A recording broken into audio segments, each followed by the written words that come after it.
эфире новости. Студия Анастасия Кобызева. Здравствуйте. Вот главные темы. Десятки миллионов доз вакцины «Спутник Ви» готовы производить в России, начиная с февраля. Не только лекции и школьные уроки проходят дистанционно. Церемония бракосочетания якутянки и француза состоялась в онлайн-режиме. Якутская лента «Царь-птица» вошла в число главных фильмов десятилетия России. И какой фильм может стать самой кассовой якутской кинокартиной, расскажем в этом выпуске.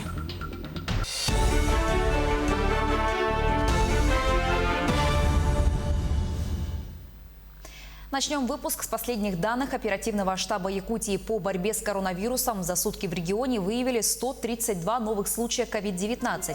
58 заболевших в Якутске, 11 в Алданском районе, по 10 новых случаев в Мирнинском и Нерюнгринском районах.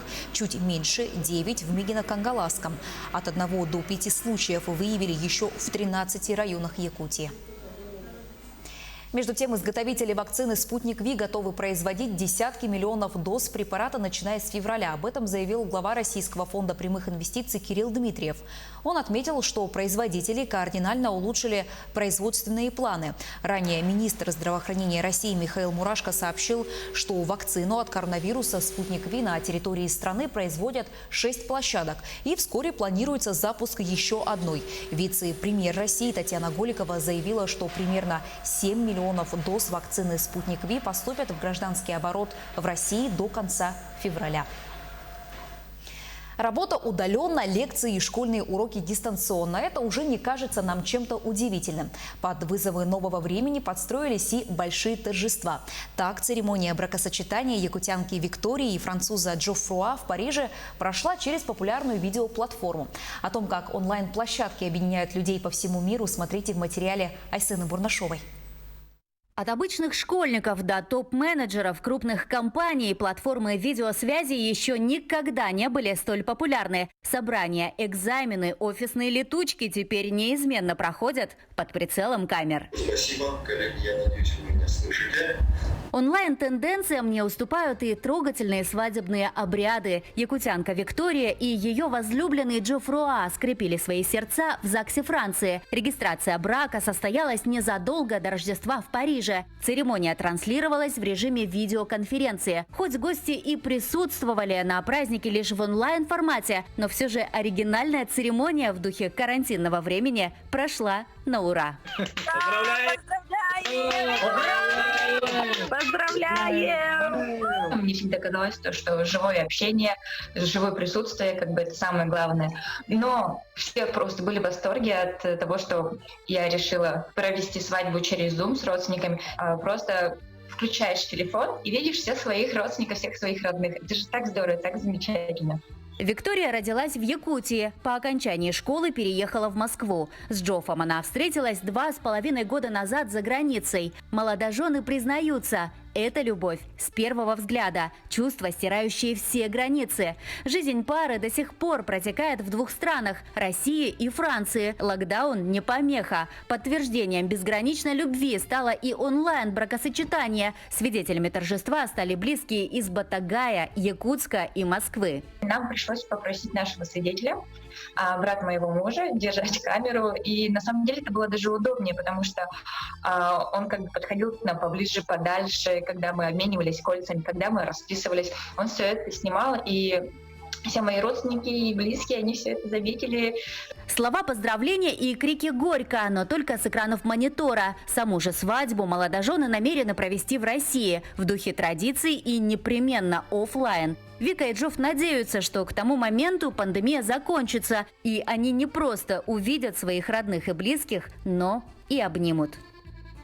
Айсена Бурнашова, Джур Березкин, Москва, Париж.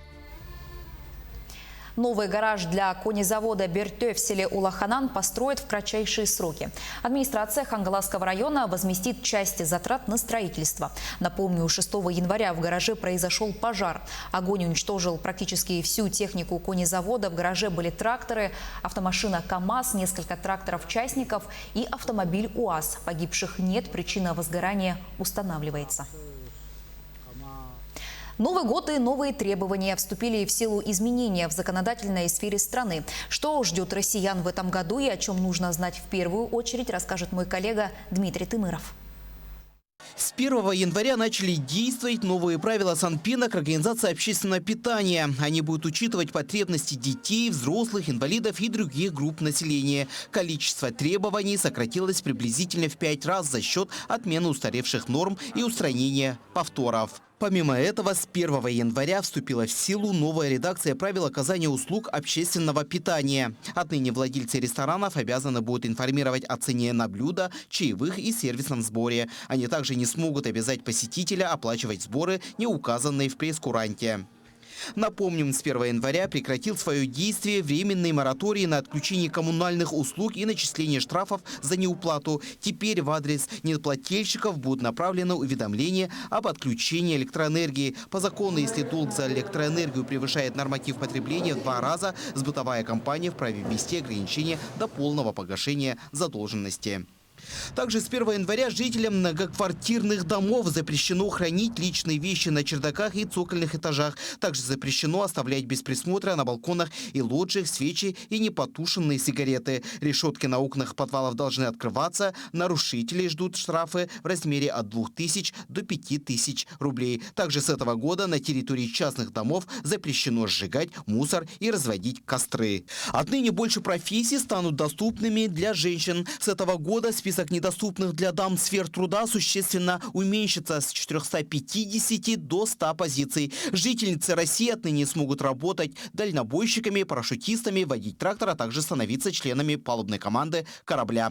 А вот с 1 марта 2021 года автовладельцев ждут новые правила техосмотра, обязательная фотофиксация процедуры, а также перевод диагностических карт в электронный вид. Помимо этого, с 1 января заработали обновленные требования комплектации автомобильной аптечки. В них включены 2 одноразовые медицинские маски, увеличено количество стерильных салфеток, исключены бактерицидные лейкопластыри, стерильные бинты и стерильный перевязочный пакет, а также бинты малой ширины. Кроме того, теперь водители имеют право комплектовать аптечку самостоятельно. Также с 1 января автомобильный знак «Инвалид» перестанет действовать. Чтобы воспользоваться льготой, необходимо оформить электронное разрешение на парковку путем внесения сведений о транспортном средстве в Федеральный реестр инвалидов. И самое главное нововведение этого года вступит с 1 апреля 2021 года. Это новый регламент сдачи экзамена на получение водительских прав. Так, раньше экзамен состоял из 3 этапов: теория, площадка и город. Новый регламент исключил площадку. По новым правилам кандидаты будут сдавать теоретические экзамены и демонстрировать навыки вождения машины в городе, в том числе показывать элементы, которые раньше проверялись на площадке. Также нововведения коснулись и разрешения выдавать водительские права несовершеннолетним с 16 лет. Для этого нужно согласие одного из законных представителей, кандидата-водителя на сдачу им экзамена и выдачу удостоверения. Документ предоставляется в тех случаях, когда заявителем является лицо в возрасте от 16 до 18 лет, кроме случаев, когда его признают полностью недееспособным. Фильм Дмитрия Давыдова «Пугало» может стать самой кассовой якутской кинокартиной, заработав в прокате больше 16 миллионов рублей. Список самых ожидаемых и кассовых отечественных фильмов составил портал «Бюллетень кинопрокатчика», специализирующийся на состоянии кинорынка в России. Фильм «Пугало» должен выйти в прокат 18 февраля. Напомним, картина в прошлом году завоевала гран-при 31-го престижного кинофестиваля «Кинотавр», а также ряд других наград. Между тем, еще одна якутская лента «Царь-птица» вошла в число главных фильмов в десятилетие России. Региональное кино достигло зрелости и готово стать полноценной составляющей отечественного кинопроцесса. Об этом написал выпускающий редактор интернет-портала «Профи-Синема» Алексей Беззубиков. Также отмечается, что после триумфа ленты «Царь-птица» региональные фильмы стали постоянными участниками ведущих российских смотров. В 2019 году «Надо мною солнце не садится» Любови Борисовой получил приз зрительских симпатий Московского международного кинофестиваля. А «Нет Бога, кроме меня» Дмитрия Давыдова был отобран на «Окно в Европу». Самые массовые за всю историю соревнования по якутской национальной борьбе, триумф мирнинских фигуристок на международной арене и другие достижения. 2020 год с точки зрения спортивной жизни оказался как никогда не скучным. И это несмотря на пандемию. Анна Винокурова подвела спортивные итоги прошлого года. Начало года и сразу соревнования на международной арене. В январе мирнинские фигуристки вышли на австрийский лед. В Винсбруге прошли всемирные игры мастеров. Алмазную столицу представили 4 спортсменки: Ольга Ладыгина, Наталья Яковлева, Татьяна Нышпал и Ольга Леончикова. 6 медалей разного достоинства они привезли в родной Мирный с международных соревнований. А вот в феврале началась череда состязаний республиканского уровня. И в волейбол играли, и за победу на Хапсагае боролись.